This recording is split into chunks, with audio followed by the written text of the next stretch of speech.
은혜가 필요할 때 한 권의 책으로 로그인하세요. 여기는 로그인 북스입니다. 예! 세 번째 책이죠. 랭던 길키님이 지으신 산중수용소라는 책을 가지고 오는 이야기 나누겠습니다. 함께 이야기하실 분 마티롱입니다. 안녕하세요. 주드킴입니다. 주드킴. 짜이슨리입니다. 반갑습니다. 네.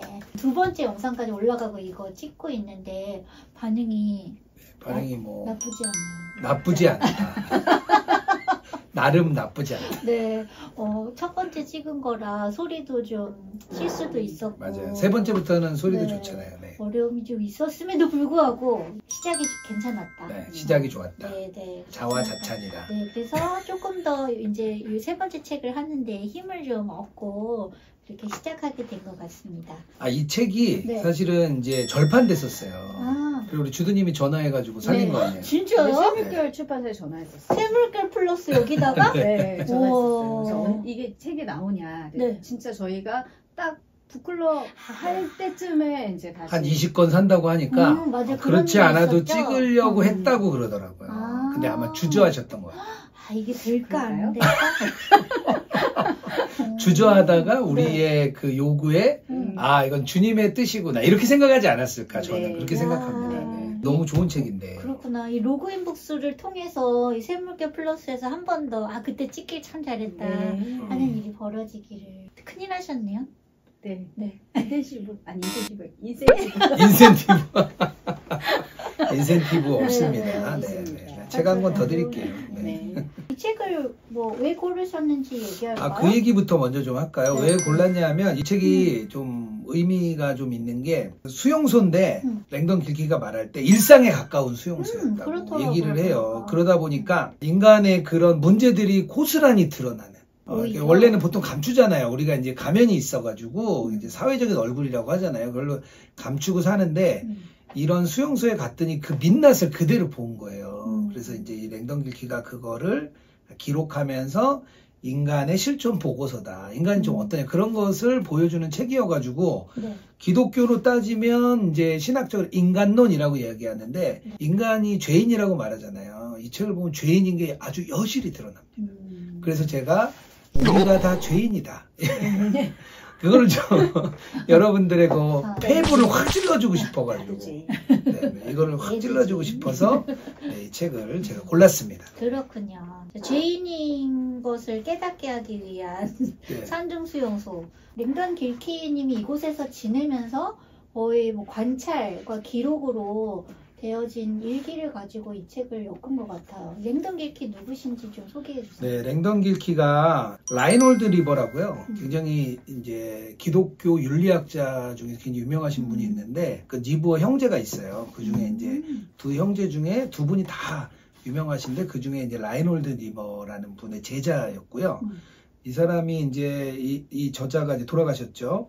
교수님께서 하버드를 나오셨어요. 똑똑하신 분이더라고요. 하버드를 나오고 이제 중국의 대학에 이제 선교적 사명을 가지고 가서 이제 가르치던 중에 이제 이런 수용소에 갇히게 된 거고요. 콜롬비아에서 박사하시고 시카고대 교수로 오랫동안 섬기셨던 그런 분이신데 뭐 이렇게 한간에는 이분이 뭐 WCC에 같이 했다 뭐 이렇게 이야기도 있었는데 그 조사해 보니까 그런 건 아니고 그냥 이제 다른 학자들과 많이 교류를 했던 그러니까 카톨릭 신학자들과 많이 교류를 했어요. 그것 때문에 이분이 뭐 나중에 뭐 카톨릭으로 종교를 바꿨다 내지는 또 WCC에 참여했다 그런데 그런 건 아니고 신학적인 교류들을 많이 했던 그런 분이세요. 그래서 우리나라에는 뭐 사실 책이 많이 번역되지 않았습니다. 이분 책이 뭐 이거 한 권밖에 안 돼 있는데 충분히 신뢰하고 읽어볼 만한 그런 저자다. 이상한 그렇게. 분 아니다. 네, 이상한 분 아니다. 이름은 좀 네. 이상하지만 이상한 분 아니다. 괜찮은 분이다. 네. 네. 책 소개를 좀 더 해볼까요? 그러면 한 문장. 별점부터 별점. 시작해요. 별점 시작해요. 별점. 자, 마티농의 산중수용소 별점은? 저는 5점 주겠습니다. 5점 만점에 5점이에요? 5점 만점. 10점 만점 아니에요. 네. 재밌어요. 재밌게 읽고 소설처럼 읽으면서도 나중에 읽고 나면 굉장히 허파가 아픈. 허파요? 옆구리가 아픈데 아, 갑자기 그렇구나. 뭔가 이렇게 찔린 것 같은 그런 느낌이 있는 책이어서 저는 네, 5점을 주겠습니다. 5점의 책. 네. 주드님은요? 저는 4.5점. 4.5요? 네. 0.5에 0.5 왜 뺐습니까? 앞에는 좀 재밌는데 뒤에는 정말 생각할 거리를 많이 던져서 머리가 조금 아파요. 머리를 아프게 했다. 책을 뭣도 모르는 저는 네. 이제 일단 3분의 1을 조금 넘겨서 읽었거든요. 근데 저는 요 앞에까지만 읽은 저로서는 3.5점. 3.5점. 난 좀 그냥 약하네요. 그랬다. 많이 그냥 약하네. 그냥 그랬다. 그냥 그랬다.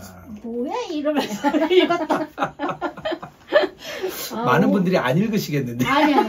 근데 궁금해졌어요. 이게 5점까지 된다고? 이런 생각이 들면서 궁금해지네요, 오히려. 근데 이 책이 우리에게 주는 교훈이 있어요. 뭐냐면 일상에 거의 가까운 수용소의 삶이었다. 네. 그래서 그러니까 이게 언제부터냐면 1943년 3월부터 1945년 9월까지 2년 반 정도 거기 이제 수용소에 모여요. 그러니까 외국인들을 다 모아요. 그래서 영국 사람이 한 1000명, 미국 사람 200명, 뭐 네덜란드, 이탈리아, 러시아 막 다양한 나라 사람들이 모이는데 주로 영국 사람이 많았고요.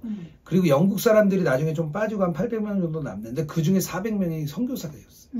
거의 선교사들인 분들이 이렇게 많았고, 그리고 이분들이 자기가 얼굴을 가렸을 때 그것을 다 벗겨내고 나면 인간의 모습이 어떻게 드러나는지 아주 여실히 드러나서 그냥 인간론이라는 신학을 읽으면 재미가 없거든요. 근데 이건 좀 저는 재미있게 읽어가지고 좋았다고 생각했는데 솔직히 3.5점. 읽으면서 읽으면서 이제 제목과 이 무게가 있잖아요. 수용소. 그리고 이제 처음에 막 출발하잖아요. 막 짐을 들고 걸어서 그 기차까지 가면서 막 이 사람들이 이제 얼마나 고생을 할까. 죽음의 수용소를 읽었던 사람으로서 막 그러면서 읽는데 가서 뭐 빵도 구워 먹고 뭐 달걀도 보니까 연애도 하고 뭐야 이러면서 고생 별로 안 했네 이러고 읽었는데 솔직히 읽으면서 계속 읽게는 되긴 하더라고요. 뭐야 이러면서는 계속 읽었던. 맞아요. 처음에 읽으면 그런 생각이 들어요. 이렇게 수용소로 막 가니까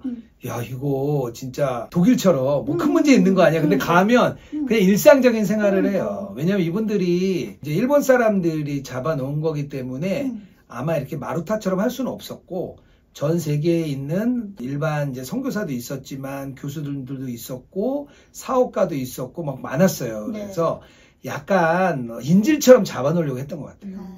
그냥 보호에 가깝다는 생각이 들더라고요. 맞아요. 그래서 이 저자가 실제 생활과 아주 비슷했다. 일상에 거의 가까웠다고 얘기를 하는 거예요. 뭐 고문이나 뭐 그런 건 없었고, 그런 거 없었다. 고문 없습니다. 작은 공간에서 약간의 자유는 좀 있는 그런 수용소였던 것 같아요. 약간 좀 군대하고 비슷하다고 생각합니다. 요즘으로 따지면 군대랑 비슷하다. 주두님 이걸로 북클럽 모임 많이 하지 않았어요? 3번 했는데. 진짜? 어땠어요? 그분들 뭐라고 얘기 좀 들려줘요. 저희 북클럽 멤버가 여성분들이니까 주로 저희가 얘기를 많이 했던 거는 여성들이 많이 나오는 부분? 여성들의 모습. 어떤 거예요? 개인 공간? 여자들의 더 개인 공간에 대한 그런 노골적인 이런 집착이 있는 것 같아서 싸움이 많이 일어나는데 주로 여성들이 많이 싸워요. 그 감정 싸움, 뭐 같은 인간관계에서 많은 갈등이 오니까 남성보다는 여성분들이 많이 일어나는데 그런 에피소드를 되게 많이 나누면서 우리랑 너무 비슷하다. 이게 거기에서만 일어나는 일 아니라 지금 내가 있는 그 공간에서 그런 비슷한 일이 일어나고 있다. 집안에서? 집안. 진짜? 교회에서? 교회에서? 그런 하여튼 되게 재밌어 하셨어요. 근데 좀 아쉬웠던 거는 생각할 거리는 거의 뒤에 있잖아요. 뒤까지는 충분히 못 나누고 저희도 앞에 있는 에피소드들만 많이 나눴던 것 같아요. 앞에는 좀 약간 에피소드 중심이고 뒤에는 어떤 중요한 주제를 던져주고 그거에 대해서 일어난 사건을 얘기해줘요. 그렇구나. 조금 더 깊이 있죠. 뒤쪽에. 1.5나 뺐네요. 뒤에 가면 아마 1점 정도는 플러스 될 것 같아요. 그렇구나. 뒤에까지 가시면. 기대를 하면서 얘기로 좀 들어보면서 뒤에 읽을 힘을 좀 얻어볼게요. 그 낯선 환경에 처할 때 경험들이 나와요. 옛날에 무슨 학교처럼 쓰였던 공간이에요. 그래서 뭐 있을 거는 다 있는데 이제 그곳의 최악의 상황에 처하면서 가장 먼저 접하는 문제는 위생 문제, 화장실 문제 맞아요. 심각하고요. 잠자리 문제 심각하고요. 그래서 그곳에서 사실은 여기 온 사람들이 대부분 막 하인도 두고 막 굉장히 안락한 생활을 하던 사람들이 그곳에 딱 오니까 민낯이 너무 막 드러나는 거예요. 근데 이제 막 유독 아까 얘기했던 여성들 싸움이 많이 일어나는데 여성 숙소 싸움이 많고 네. 또 여성교사님 어떤 선교사님 기도와 찬양을 너무 크게 해가지고 다른 사람들에게 많이 이제 어렵게 하고 그래서 여기서 뭐라고 얘기하냐면 왜 이런 비인간적인 상황에서 왜 여성들의 숙소에서 더 싸움이 많을까 그 얘기할 때 저자가 그런 얘기를 해요. 남성들이 비인간적인 상황이 되면 더 편안하게 느낀대요. 여성보다. 그러니까 빨리 적응을 이제 하고 그리고 남성들은 서로 싫어하면 아예 무시한대요. 있으나 없으나. 근데 여성들은 약간 그러지 않고 서로 비꼬아요. 이렇게 지나치질 않아. 무시하지 않고. 한마디라도 하는 맞아요. 그러다 보니까 이제 싸움들이 많이 일어나고 모든 게 다 동일하게 되어버리고 나니까 사회에서 어떤 역할을 했냐, 사회에서 어떤 지위가 있었냐가 중요하지 않고 그 사람의 인품이 더 드러나고 사람들이 그걸 중요하다고 깨달아요. 그러니까 모든 상황, 환경의 조건이 똑같아지니까 밖에서의 직책이나 직급이 아무 상관이 없는 거예요. 제가 예전에 이제 시니어 교회 섬길 때 그 생각이 났어요. 어른들은 이제 사실은 사회적인 얼굴이 있고 사회적인 직책이 있잖아요. 그래서 그런 사람으로 대우를 많이 받다가 은퇴를 하고 나면 다 똑같아지시는 거예요. 그래서 내가 옛날에 뭐 했어. 이것도 뭐 2, 3년이지 한 5년에서 10년 지나면 더 이상 얘기할 수가 없어요. 이제 70세 되면 10년 전에 은퇴한 걸로 계속 얘기할 수 없잖아요. 그러니까 결국에는 시니어 공동체에서 보니까 인품이 좋으신 분이 사람들에게 굉장히 인기도 많고 사람들이 따르더라고요. 되게 그게 중요한 것 같고 교회와 비슷하다고 느꼈던 것 중에 하나가 이런 환경이 접촉할 수 없는 사람들과 만나는 거예요. 그러니까 교회가 그렇잖아요. 그렇죠. 보통 이제 자기 비슷한 상황에 있는 분들과 세상에서 만나게 되는데 여기서는 그런 거와 상관없이 접촉할 수 없었던 사람들과 만나요. 그래서 저는 이게 교회와 되게 비슷하다고 생각을 했어요. 그래서 이게 이제 기초적인 이제 삶의 조건이 무너졌을 때 뭐 두렵기도 하고 뭐 자기의 민낯이 드러나기도 하는데 그때 나의 진짜 인품이 드러나는 거 아닌가. 저는 장점이라고 생각도 들고 왜냐하면 내가 만나지 않았던 사람들과 만나는 거 이것도 되게 좋은 장점이고 그리고 또 한편으로는 만나지 못했던 사람과 만나다 보니까 서로가 생각하는 이런 게 상식적 기준, 삶의 기준이 많이 다른 거예요. 그러다 보니까 어쩔 수 없이 부딪히기도 하고 뭐 그런 분들이 많이 있는데 그게 최악의 상황이 되면 자기도 모르게 그게 막 드러나더라고요. 네. 우리 주도님은 최악의 상황 있었던 적 언제예요? 내가 제일 최악이라고 생각했던 상황. 공동체 생활 안에서요? 공동체 뭐 내지는 뭐 나의 민낯이 들어갔던 최악의 상황? 뭐 수련회를 간다든지 우리 짜이순 수련회에서 도망갔다 그러지 않았어요? 수련회 탈출 사건? 저도 탈출 사건 있어요? 주님 언제 저는 가족 탈출했어요? 모임에서 탈출했어요. 가족 모임이요? 아버님 한갑 때? 환갑 탈출 사건? 네. 환갑 잔치에. 환갑 잔치에. 되게 그때 철이 없었는데. 근데 결혼 그 후에요? 직장에서도 아니, 결혼 전이에요. 직장에서는 그런 뭐 회식이나 원하지 않는 뭐 2차 막 이렇게 가잖아요. 그때 몰래 도망가고. 네, 많이. 그러니까 공동체에 되게 기빨려서? 적합하지 않은 사모님 성격이에요. 하시는 최악의 상황이 되면 도망가는 스타일이시군요. 네, 도망가는 스타일. 회피. 말 안 하고 조용히. 네, 전화 안 받고. 네. 우리 좋다. 짜이순 저는 최악의 상황. 맞아. 그 대학교 1학년 때 거의 수용소였어 진짜. 생각해보니까 막 그 돗자리 같은 거 깔아놓고 자라 자고. 그러고 막 그 마당 그 대학교 막 이런 공터 같은 데서 플라스틱으로 막 붓어가지고 밥 주고 우리 보고 더러운 물에 막 설거지하고 저 밥을 저 식판에 닿으면 또 먹는 거야. 아니 닦겠죠. 우리가 닦은 걸로 끝나더라고. 근데 막 새 물로 이렇게 하는 게 아니고서 너무 막 불결하고 덥고 이게 무슨 이 안에서 은혜를 받겠다고 이러면서 이제 친구 하나를 꽂아서 네, 그 친구가 지금 우리 교회에 와 있죠. 같이 와 있는 친구. 네. 그 친구를 꼬셔서 탈출했죠. 부산에서 이제 서울로 탈출해서 야 갈비탕 먹고 싶지 않아? 막 갈비탕. 김모 진영 권사님. 네네. 두 분이 같이 탈출을 해가지고. 좋은 친구예요. 네네. 교회도 왔잖아요. 최악의 환경을 참지 못하고. 참지 못하고. 네네. 네. 근데 이렇게 그런 상황이 되면 진짜 자기 민낯이 들어가는 남자들은 군대가 딱 이 상황이 되거든요. 그래서 사람들이 되게 이렇게 치사해져요. 더 조금 하나 더 먹으려고 막 하고 네. 그리고 덜 힘든 데 가려고 막 이렇게 갑자기 줄을 막 세워요. 3줄을 세워.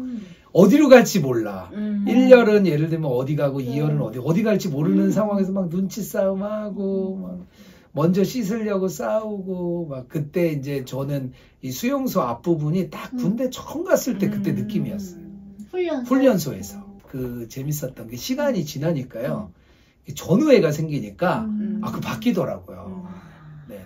근데 여기서도 그래요. 이 책에서도 처음에는 막 서로 싸우고 막 하다가 제가 책을 한 3번 정도 읽었는데 2번째까지는 되게 부정적인 것만 계속 보였어요. 근데 이번에 3번째 읽다 보니까 되게 좋은 면이 하나 보였는데 뭐냐면 인간이 모든 상황을 이렇게 일상으로 만들어버리는 그런 축복이 있다.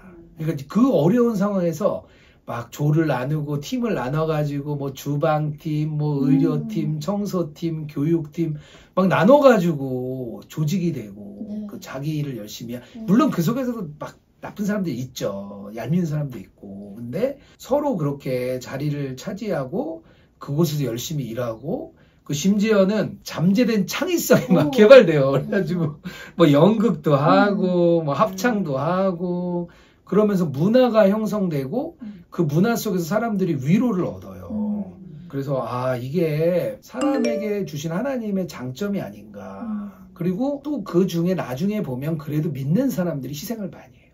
우리 저자도 마찬가지고 믿는 사람들이 계속 희생하면서 나중에 뭐라고 얘기하냐면 담장을 뛰어넘는 자유함을 느꼈다. 그러니까 그런 문화가 생기고 서로 희생하고 그 희생을 제일 많이 한 그룹이 있었죠. 선교사 그룹들. 수도사 그룹들. 신부님들도 많이 좋아했어요. 오히려 신부님들이 제일 많이 좋아했죠. 제일 좋아했어요. 떠날 때 막 울고. 맞아요. 끝까지 안 읽어도 그리고 여기 산동수용소에 에릭 리델이 있었어요. 네? 불의 전차. 프레젠차. 에릭 리델이 있었고 진짜? 나중에 체육대회도 해요. 그래서 거기 1등 해요. 1등 했겠지. 아이들 교육하고. 안에서 돌아가셨거든요. 여기서 맞아 뇌종양이 발견되자마자 바로 이제 돌아가신데 그 에릭 리델의 얘기가 조금 말년의 얘기가 조금 나와요. 네, 조금 나와요. 근데 다들 좋아했어요. 에릭 리델을. 살아있는 성자가 있다면 저 사람이 아닐까. 저자도 그렇게 얘기를 해요. 그래서 서로 유대 관계가 생겨야 될 것 같아요. 교회라면 서로 관계성이 생기면 소그룹이 되게 중요하다고 생각하는 게 서로 관계가 생기고 같이 기도해주고 또 어려운 일 있으면 같이 어려워해주고 하다 보면 그 전후에 같이 생기면 그게 공동체 되는 것 같아요. 교회에도. 어려운 일을 같이 좀 해결해 나가는 과정 중에 생기는 걸까요? 맞아요. 그런 것 같아요. 그리고 또 어려울 때를 같이 넘어가는 과정 중에 생기는 전후에도 있는 것 같아요. 그런 경험들 있으세요? 남편과? 남편과 있죠. 전후에 삽니다. 부부관계도 그런 게 있죠. 어려운 시절을. 우리 신체를 너무 앞으로. 우리 지선님은 뭐 그런. 저는 뭐 저희 가족들이 좀 그랬던 것 같아요. 처음에 네네. 병원 생활하면서 남들보다는 좀 편안한 가정이긴 했지만 끈끈하게 막 그렇다고 생각은 못했는데 어려운 시간을 같이 막 이제 헤쳐나가면서 그 시기를 같이 버틴 전우애 같은 그런 게 더 있는 것 같아요. 여기서 왜 러시아 여성들 있잖아요. 러시아 여성들이 나오는데 화장실 청소를 막 못하겠다고 막 완강히 거부해요. 뭐 돌아가면서 막 했는데 근데 그 이유가 뭐냐면 원래 그런 일을 했던 분들이에요. 신분이 좀 상대적으로 영국의 기부인보다 신분이 낮은데 영국 사람이랑 결혼해 신분이 상승한 러시아 여자들. 근데 오히려 이곳에 와서 그 일을 더 하기 싫어했다는 거예요? 내면이 가난하니까 그 일을 돌아가면서 다 하는 거예요. 누구나. 다 받아들이는데 이 러시아 여성 2명은 민낯이 드러난다고 느껴진 것 같아요. 내가 옛날에 그 일을 했던 사람인데 그걸 마주하기 싫었던 거예요. 허드렛 일하는. 다시 그 나락으로 떨어진다 생각하는. 나는 이제 영국 사람과 결혼해 신분이 상승했는데 그 일을 함으로 인해서 나의 옛 과거가 드러나고 내가 그 자리로 다시 내려가는 것 같은 그런 내면의 이제 연약함이 있는 거죠. 오히려 영국 기부인들은 그런 일을 하는 걸 굉장히 자랑스러워하고 기쁘게 섬기죠. 그 사람들은 신분 자체가 되게 고귀한 신분이니까 그런 일을 해도 자기의 어떤 자아가 상처가 받는다, 자기 민낯이 드러나지 않아서 이걸로 동일시를 하지 않으니까. 동일시를 하지 않는데 오히려 러시아 여자들 그 부분들도 되게 인상 깊었어요. 그러니까 되게 기독교인의 어떤 정체성이라고 해야 되나? 그런 것들도 생각해 보게 됐고. 그러니까 가장 기본적인 필요가 사실 있거든요. 그 요즘에 이제 마이크로소프트의 빌 게이츠가 와서 팩트 플리스 맞나요? 네. 발음 좋았어요. 네, 팩트 플리스 그 책이 가장 좋아했던 책이라고 이제 얘기를 해요. 근데 이제 그 저도 있긴 있어요, 책이. 책이 있어요. 책장이 있어요. 거기 보면 1, 2, 3, 4단계로 사람들의 사는 지표를 나눠요. 그러니까 우리들은 4단계의 삶을 사는 거예요. 화장실 문화, 뭐 식사 문화, 위생 문화가 아주 좋은. 1단계는 아주 이제 열악한. 그래서 사람들에게 이제 어느 정도의 단계가 있어야 기본적인 필요가 충족될 때 그래도 그 사람의 기본적인 인격이 유지되는 그 며칠은 살겠죠. 예를 들면 단기 선교 같은 데 가서 어려운 나라에 가서 살면 며칠은 살겠지만 이게 길게 살기 어려운 그래서 기본적인 필요가 충족이 좀 돼야 된다. 그런 필요가 충족되지 않았을 때 그 필요를 위해서 나서는 사람들이 필요한 거예요. 그거를 채워주는. 그래서 처음에 그 윤리적인 사람이 많이 필요했다고 얘기하는 게 이제 자기 희생을 하는 사람이 필요한 거예요. 그런 일에는 자기 희생이 필요하잖아요. 그래서 자기 희생을 하는 사람이 필요한데 그걸 서로 안 하려고 해요. 그러니까 기독교인들이 가지고 있는 이제 자아의 죽음, 자기 희생 여기서 저는 되게 명확하게 드러난다 생각해요. 자기를 죽이는. 그러니까 가정에서는 엄마들의 역할, 그렇죠. 기본적으로 엄마들 역할이 그렇잖아요. 네, 많이 이제 물론 남편들도 요즘엔 많이 하지만 그래도 엄마들이 많이 자기를 죽이면서 가정을 세우고 살리는 일을 우리 주두님께서 아주 잘하고 계셔가지고 굉장히 존경하고 제가 늘 사랑하고 네, 자기 희생 네, 주두님 자기 희생하고 계시네. 저는 그런 에피소드를 읽으면서 저는 어떤 사람일까? 저는 어떤 그룹에 속할까? 저는 이 인물과 동일시하는 인물을 찾게 되잖아요. 근데 저도 그런 상황 안에 있으면 저의 생존을 위해서 먼저 생각하고 행동할 것 같아요. 저는 되게 선교사 그룹에 나올 때 교육도 고등교육을 받고 굉장히 집안도 좋은 집안에서 나온 그런 미국인 선교사 부부들이 비교적 큰 다른 사람보다 큰 공간에서 차지하고 살고 있었는데 이제 다른 수용소에서 이제 다른 나라 사람들이 들어오게 그렇죠. 되니까 공간을 나눠 써야 되는 이제 문제가 생긴 거예요. 그러면서 이제 이 냉동길키가 마침 숙소팀 팀장이라서 가면서 먼저 희생할 수 있는, 먼저 이거를 이렇게 비워줄 수 있는, 해줄 만한 사람들, 특히 미국인 선교사들한테 먼저 요청을 했는데 굉장히 완곡하면서도 우아하게 거절을 하죠. 저라면 어땠을까? 이미 차지하고 있는 나의 공간을 누군가한테 뺏긴다는 느낌이 굉장히 거기서 볼 때는 그분에 대해서 이해가 안 가고 굉장히 저도 비판하고 싶지만 내가 만약에 그 자리에 있다면 저도 저가 아니라 저희 가족을 위해서는 저도 그런 선택을 했을 것 같다. 그런 마음이 많이 들었어요. 그러니까 결국에는 종교가 현실적인 이런 어려운 상황에서 삶을 위해 하는 역할은 무엇인가. 안 좋게 나와요. 계속 아까 얘기했던 중에 한 분이 아이비리그 출신의 아주 신실한 자녀들을 기숙사로 보내라고 했더니 안 된다. 좁혀야 되니까 숙소를. 그래서 자기가 기도해 보겠다. 그리고 기도했더니 안 됐다.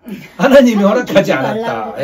그래서 안 됐다고 얘기를 막 하고 그러니까 실제적으로는 이제 다들 그런 분들이 많이 나와요. 계속 기도했는데 하나님이 아니라고 한다. 그 자리를 내줄 수 없다. 이렇게 신앙으로 자기를 포장하면서 자기의 어려움 속으로 들어가지 않는. 근데 또 그 중에도 있죠. 자기 희생하는 사람들이. 근데 자기 희생의 대가가 여기서는 사실은 이제 카톨릭 신부님들이 근데 또 제일 먼저 나가요. 제일 먼저 이제 석방돼서 나가는데 막 사람들이 울 정도로. 그러니까 이게 종교를 가진 사람들이 과연 자기 희생을 할 수가 있느냐. 그게 이 책에서 던져준 하나의 큰 질문이에요. 근데 저는 이제 세 번째, 네 번째 읽는 거잖아요. 근데 첫 번째나 처음에 읽지 못했던 또는 읽었지만 생각하지 못했던 부분들을 이번에 많이 생각해 보게 됐는데 그 수도사들, 그러니까 사제들의 경우에 그런 자기 희생이 될 수 있었던 게 이분들은 사제의 로 들어오는 순간 모든 것을 자기 것을 다 버리잖아요. 네, 버리고 내게 없어. 이미 내게 없어. 사람들이라서. 이미 이미 공동체 생활을 하는 분들이. 공동체에 들어와서 그리고 계속 훈련을 받잖아요. 그러니까 훈련이라는 게 되게 필요하구나. 훈련에 이게 어떤 결과일 수도 있겠다. 이분들이 뭔가 영적인 훈련? 네, 영적인 네, 훈련의 네. 결과일 수도 있겠다. 이 생각을 했고 마지막 부분에 굉장히 개신교 선교사들에 대해서 되게 비판적으로 이제 안 좋은 부분들 에피소드만 계속 이분 개신교 나오다가 맞죠? 네, 맞아요. 윤리학자잖아요. 네. 나오다가 나중에 뒤에 어쨌든 이 수용소의 마지막까지 계속해서 잘 헌신했던 개신교 선교사들 그러니까 가장 개신교 선교사들 때문에 어떤 실망도 많이 했지만 결국에 이 공동체를 많은 부분을 희생한 게 개신교 선교사들 나중엔 정신 차려요. 네. 네, 많이 정신 차리고 네, 그래서, 돌아와요. 네, 그래서 그 늦게 부분 깨닫는 네, 긍정적인 면을 좀 많이 나중엔 봤던 것 같아요. 책을 읽으면서. 하나 더 또 네. 나누고 싶은 거는 네. 부가 공동체의 축복이 될 수 있는가 그 질문을 던져주는데 이제 되게 재밌는 에피소드가 하나 나와요. 이제 여기 이제 수용소에 인원이 한 1,450명 정도 남았을 때 네. 미국에서 구호품이 도착하는데 큰 박스가 도착해요. 근데 그게 1,550개가 도착합니다. 조금 그러니까 남네요? 네, 남죠. 하나씩 갖고 어. 미국인들이 그 중에 200명이었어요. 그러니까 어떤 일이 생기냐면 미국인들이 갑자기 브레이크를 겁니다. 나눠주지 마라. 이거는 우리 거기 우리 때문에 거다, 원래? 우리가 7개 반씩 받아야 된다. 한 열흘인가요? 일주일인가 이제 못 나눠줘, 안 나눠줘요. 대치 상황이 네, 됐구나. 네. 그 안에서 이제 아주 격렬한 이제 싸움들이 일어나는데 그 전에는 그냥 말싸움이었던 이때는 육체적인 싸움도 막 일어납니다. 그래서 이게 참 쉽지 않구나. 그 나중에 일본이 결정을 하는데 어떻게 결정하냐면 하나씩 주고 남는 거 100개는 딴 데로 보내요. 그러니까 이제 미국인들이 나중에 0.5개 더 받을 수 있는 것을 못 받게 된 거고 상식적으로 생각하면 당연히 가치 있는데 하나씩 받으면 좋잖아요. 그게 나중에 어디 스위스인가요? 어디서 신발이 와요. 그러니까 거기 이제 대자보를 바로 붙여요. 스위스 사람들이. 이 신발은 기존 관례에 따라 우리 겁니다. 우리가 다 신어보고 남으면 주겠다. 안 맞으면 다 주겠다. 한 번씩 신어본 다음에 하나를 선택하고 나머지는 주겠다. 되게 맞아요. 그 유머러스하게. 재밌는 에피소드가 있는데 부가 자칫하면 이제 도덕적으로 만약에 부가 사용된다면 아주 좋죠. 기부 문화, 네. 또 나누는 문화가 있다면 너무 좋겠죠. 그런데 부를 축적할 때, 이 저자는 뭐라고 이야기하냐, 축적할 때는 이게 부가 파괴적으로 된다. 그리스도인의 부에 대한 개념, 하나님 청지기라고 네. 얘기하시잖아요. 왜냐하면 복을 나누고 흘려보내는 거. 그게 이제 가장 기본인데 그렇지 않을 때 공동체가 오히려 파괴되는 그런 이야기가 이렇게 나오는데요. 교회가 그동안 이제 어려워진 이유를 이야기할 때 교회가 너무 부를 축적했다. 그런 얘기들 많이 하잖아요. 그래서 재산을 네, 축적하고 재산 축적하고 되니까. 건물 짓고 또 이제 필요하다고 생각했으니까 한 건데 이제 외부의 시선으로 보기에는 교회가 부를 축적한 걸로 보이는 거죠. 그게 참 큰 어려움인 것 같아요. 네. 뭐 해결 방법 좀 있을까요? 축적하지 말아야겠네요. 축적하지 말아야 된다. 네. 네. 주두님. 네, 저요? 네. 여기에 이렇게 나왔어요. 근데 사실상 이런 현실에서 도덕적인 행위란 다른 사람의 필요를 내 필요와 동등하게 여기는 것이다. 그리고 도덕적 행위가 공동체 사람들 간의 상호 관계에서 연관이 된다. 따라서 비도덕적 행위는 반대로 자신을 위해 이웃을 망각하는 행위다. 나의 필요가 있다면 당연히 다른 사람의 필요도 있을 것이다. 동등하게 대하는 것. 그런 시각이 필요한 것 같아요. 그래서 저희 교회도 사실은 선교사들을 위해서 사실 저희 교회가 할 수 있는 규모 약간 벅차도록 이렇게 후원을 하잖아요. 벅차도록, 네. 벅차도록 하는 거 맞나요? 맞아요. 네. 네. 주님이 쌓아두지 네. 말아라. 네. 네. 그렇게 마음을 개인적으로 주셨다. 그러니까 기도할 때. 흘려보내자고 흘려보내라. 하셔서 필요한 거는 많은데 그럼에도 불구하고 음. 다른 사람의 필요를 망각하지 않는 것은 뭐 개인적으로나 교회적으로나 늘 가지고 있어야 되는 생각 같습니다. 그게 이게 천국의 복을 쌓는다고 생각해야 될 것 같아요. 네. 사실 우리의 마음이 사실은 막 다 희생하고 아무것도 없고 이러면은 지금 슬프잖아요. 그렇죠. 근데 이 땅에서는 복이 없지만 천국의 복을 쌓는다 생각하면 오히려 이제 좀 마음에 위안도 생기고 여기서 흘리는 만큼 천국에 쌓이잖아요. 뭐 그렇게 생각하면 조금 더 많이 흘려보낼 수 있지 않을까요? 우리 짜이순도 많이 네. 흘려보내잖아요. 열심히 다니면서. 네. 사람 만나고 네, 네. 도와주고. 네, 눈물도 흘리고 콧물도 흘리고. 네. 예전에 제가 2019년인가 2020년인가 그때 그 세움 처음 돕는다고 할 때 되게 이야기를 듣고 제가 되게 신선한 충격이었어요. 부모님들이 재소자가 된 수감이 된 수용자 자녀들을 돕는 그런 일을 한다고 그래서 와 이건 진짜 제가 생각지도 못했던 범주였어요. 맞아요. 대부분의 사람들이 그리고 저도 그랬고 그냥 쫄래쫄래 따라갔다가 이제 발을 점점 담그게 됐는데 쭈드님 얘기하신 것처럼 남도 나와 비슷한 동일한 욕구를 가진 필요와 욕구를 가진 존재다라고 인식하는 게 되게 상위의 도덕성인 것 같아요, 진짜. 그런 면에서 우리 아이들도 부모가 없을 때 당연히 그런 어려움들이 있겠구나라고 마음 먹어주고 함께해준 사람들이 지금 많아져서 네, 그래도 이렇게 아이들이 도움을 얻고 또 잘 성장해 갈 수 있도록 하는 것 같아요. 이 책에서 하여튼 그리스도인의 도덕성이 뭔지 질문을 많이 던져줘요.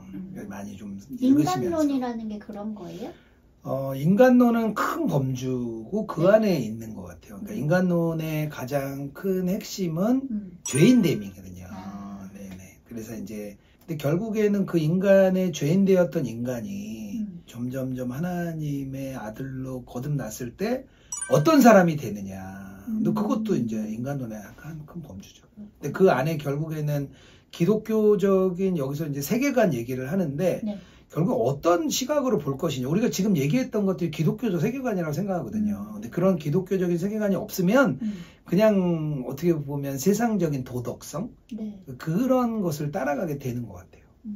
지금 말했던 저희들이 뭐 천국에 대한 보상 그리고 나를 남처럼 여기는 거 이거 다 기독교적인 세계관이거든요. 그런 내 세계관들이 이웃을 내 생겨야 돼요. 몸과 같이? 맞아요. 그런 부분들이 생겨야 진짜 이제 사람들과 어울려서 기쁘게 살 수 있는 것 같아요. 네. 다음 얘기를 좀 넘어가 네, 보면 네.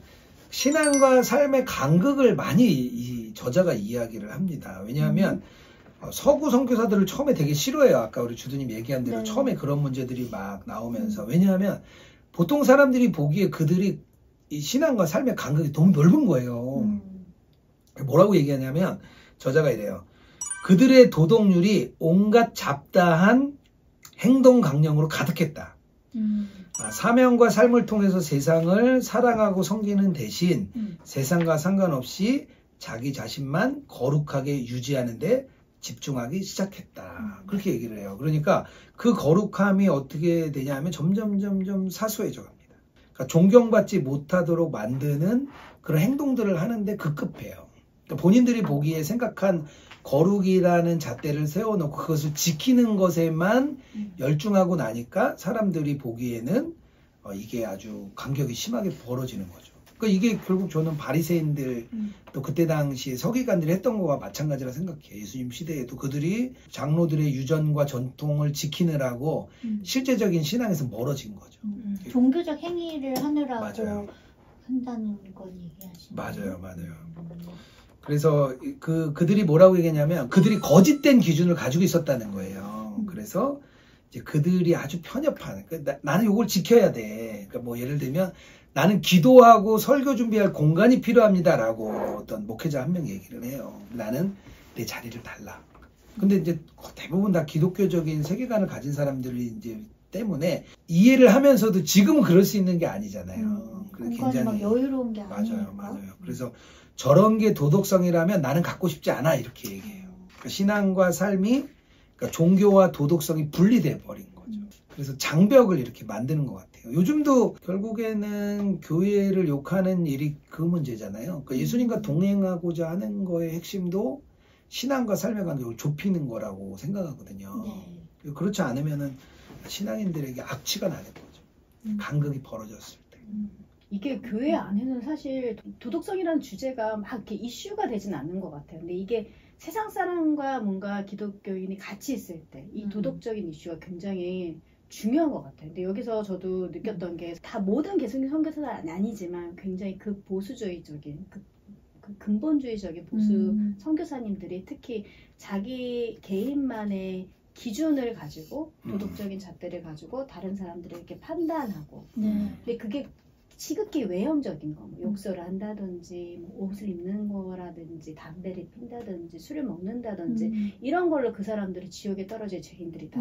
그 사람들과 약간 관계를 안 하려고 그러고 무시하고 이런 것들에 대해서 굉장히 좀 냉동기키가 되게 안타깝게 생각을 하거든요. 그래서 그런 것들을 율법주의라고 얘기를 하면서 뭐라고 얘기하니 저는 이 부분이 맨 처음에 읽었을 땐 좀 이해가 안 갔어요. 근데 지금 생각하니 조금 이해가 가는 게 개신교 윤리 오류는 율법주의적 선교사들이 도덕적이라는 데 있는 게 아니라는 것이다. 오히려 오류는 많은 선교사가 그들의 율법이 충분히 도덕적이 될 수 있도록 하는 자유를 가지고 있지 않는 데 있다.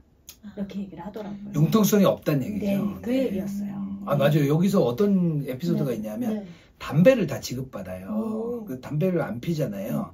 그래서 이제 흡연자가 이제 기독교 이제 선교사님들은 달라 그래요. 안 피니까 달라. 난 줄 수 없다. 아, 그래요? 담배 피는 일은 나쁜 일이기 때문에 나쁜 일을 하는 거에 내가 줄 수 없다. 그리고 어떻게 하는지 알아요? 그걸 팔아. 뭐야? 우유랑 육류랑 팔아서 바꿔. 바꾸죠. 그러니까 왜 안 된다면서 이게 왜 죄라면서 그걸 왜 파냐? 물론 내가 도와줄 수 없는 죄에 대해서 내가 관여하지 않는 게 맞지만 우리 아이들이 필요하니까. 이렇게 궤변, 진짜 궤변을 얘기를 해요. 그래서 그런 부분들을 굉장히 실망을 하고 융통적이지 않는 부분. 근데 자기를 거룩하게 유지하는 데만 여기서도 얘기해요. 세상을 섬기는 사명이 사실 사랑으로 섬기는 건데 여기서는 그거 상관은 상관없이 자기 자신만 거룩하게 유지하려고 집중하는 태도에 대해서 아주 표면적이고 문자적인 거룩함에 맞아요, 대해서만 생각하네. 그런 게 많았어요. 사실 그걸 돈 주고 파는 게 더 우리가 보기엔 더 나쁘죠. 그렇구나. 그래서 여기 뭐라 그러냐면 결국 세상에서 이웃 사랑하는 일이 가장 위험한 일이 되었다 그렇게 얘기를 해요. 그러니까 이웃을 사랑하는 마음이 너무 율법이라는 거에 딱 갇혀버리니까 이제 혐오와 배제, 다른 사람을 판단하고 이런 일들이 이제 기독교인 안에 일어나서 조금 이제 그런 부분들이 저는 요즘도 좀 이렇게 깨졌으면 좋겠어요. 너무 교인 안에 있는 교인들이 너무 사고가 경직돼 있다는 걸 저는 많이 느껴요. 물론 이제 자기가 가지고 있는 신앙이나 기준을 깨뜨리라는 건 아니지만 조금 더 유연했으면 좋겠다는 생각이 좀 있어요.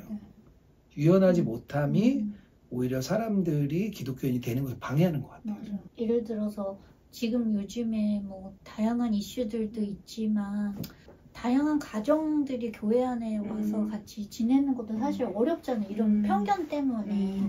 그래서 그런 것도 좀 깨지면 좋겠다. 이런 생각이 그러니까 이제 들으면서. 여기서도 이제 신앙과 삶을 이렇게 왜 간극이 생겼냐면 신앙적인 행위는 굉장히 영적으로 높다 생각하고요. 삶의 행위를 낮다 생각해요.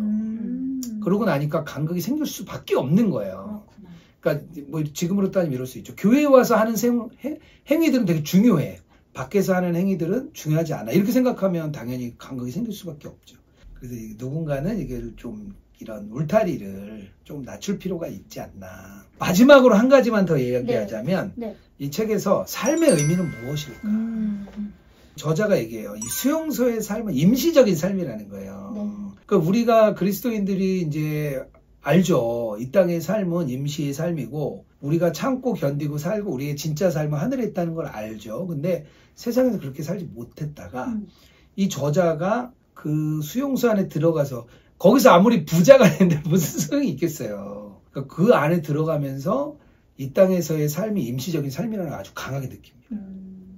그 삶의 의미는 이곳에서 호화스러운 옷 입고 아주 물질적인 안락함에 휩싸여서 살다가 나중에 그리고 자신은 또 영적인 신자라고 살았는데 실제적으로 하늘에서는 궁핍함자가 될 수 있다. 그러니까 이 땅에서의 삶을 임시 삶으로 생각해야 된다. 그런 이야기를 그 랭던 길키가 하고요. 지금 우리 수용소에 있는 건가요? 우리 로그인 수용소. 우리 로그인 수용소에 오신 여러분들 환영합니다. 이곳에서 아무것도 아니라는 거 좀 아시면 좋을 것 같습니다. 네. 근데 나중에 이제 윤리학자들은 그런 얘기를 많이 해요.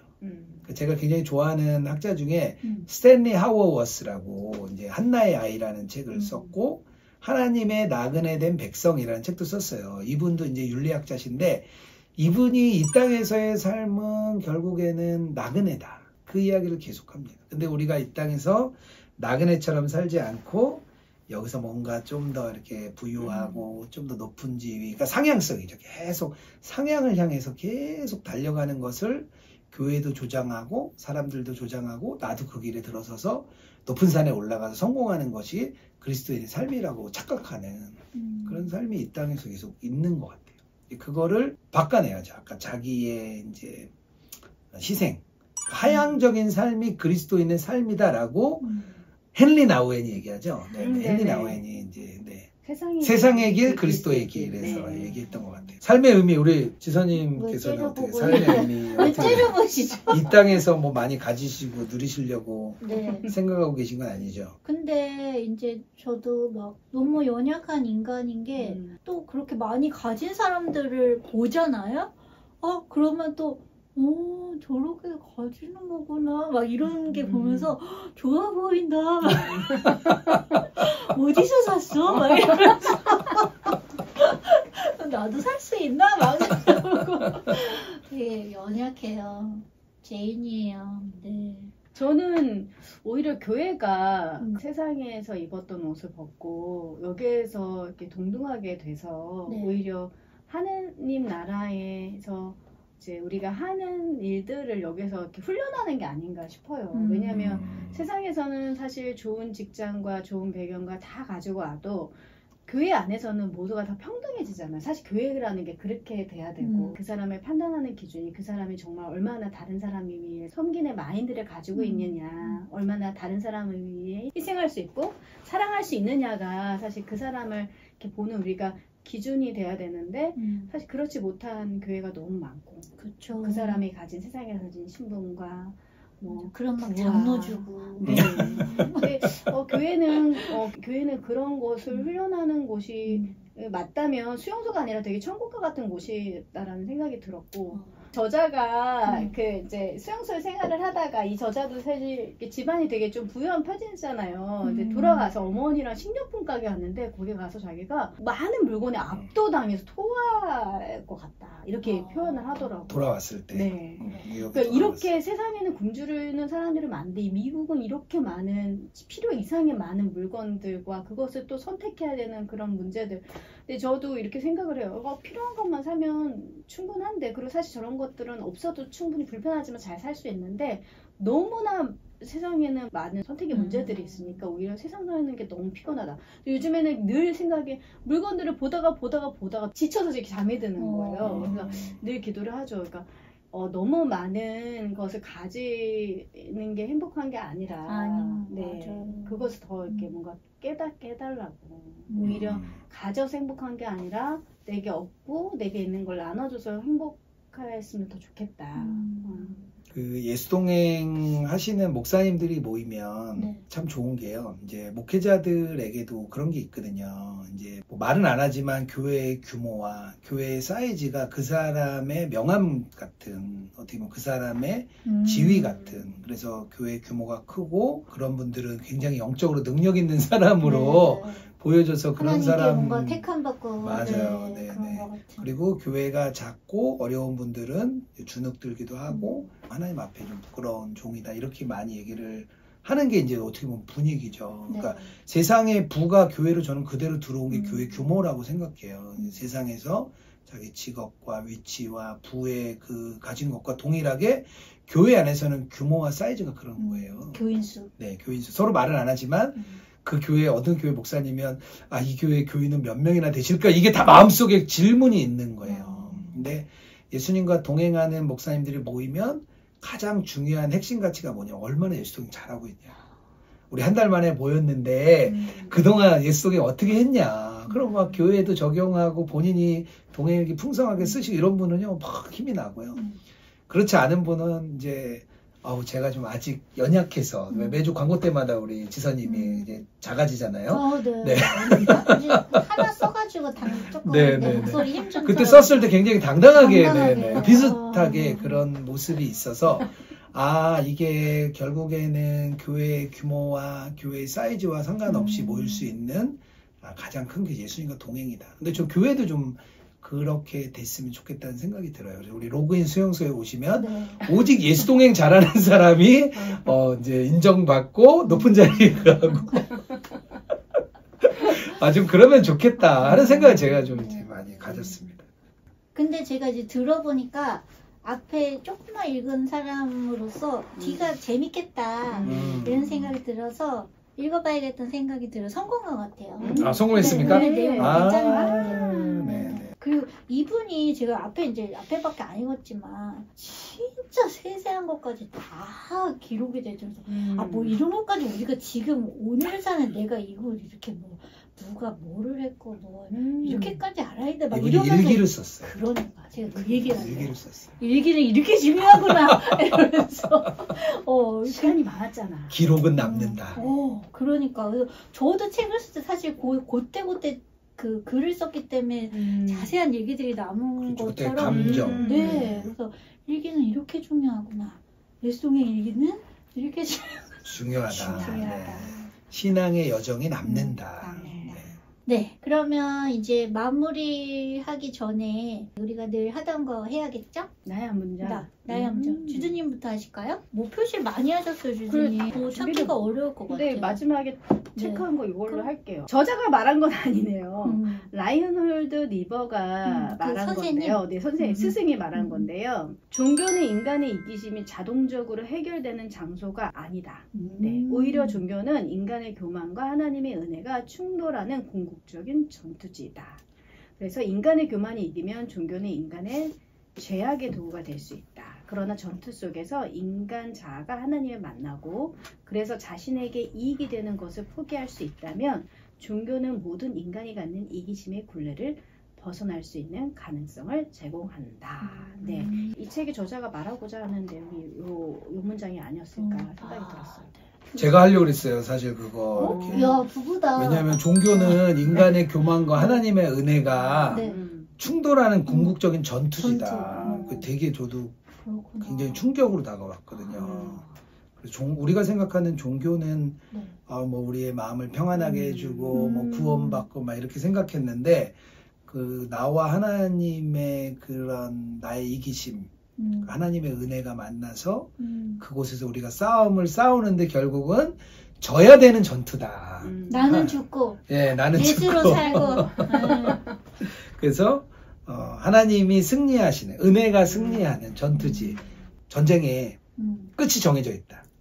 지는 전투. 그 얘기를 하고 싶었거든요. 네, 져주세요. 네. 신앙은 지는 전투다. 네. 그러나 끝내 승리해야 되는 그런 거 아니에요? 아니, 내가 지면 내가 지고 하나님의 은혜가 승리한다. 나의 교만은 지고, 그러니까 나의 교만과 하나님의 은혜가 싸우는 전쟁터니까 나의 교만이 지고 하나님의 은혜가 승리한다. 그 얘기 하려 했어요. 네, 좀 부부가 맞으시네. 저를 따라하는 경향이 있어요. 진짜. 제가 좀 많이 따라해요. 말도 따라하고. 백년해로 하시고요. 네. 잘 만났네, 잘 만났어. 네.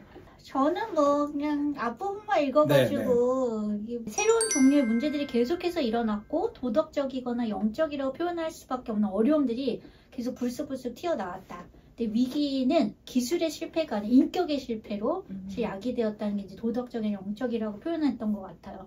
그래서 도덕적 건강함이 없다면 마치 물질적인 공급이나 혜택이 결여된 것과 마찬가지로 공동체가 아무 힘을 발휘하지 못한다는 사실을 깨달았다. 그래서 이분이 말하는 그 도덕적 건강함, 우리 아까 계속 이야기했었던 이기적인 그 욕구들을 내려놓고 하는 것이 이제 공동체의 힘이 되더라. 이런 이야기인 거죠? 네, 맞습니다. 꼭 읽어보도록 권하고 싶습니다. 재밌습니다. 재밌으면 막 시간 가는지 모르고 읽어요.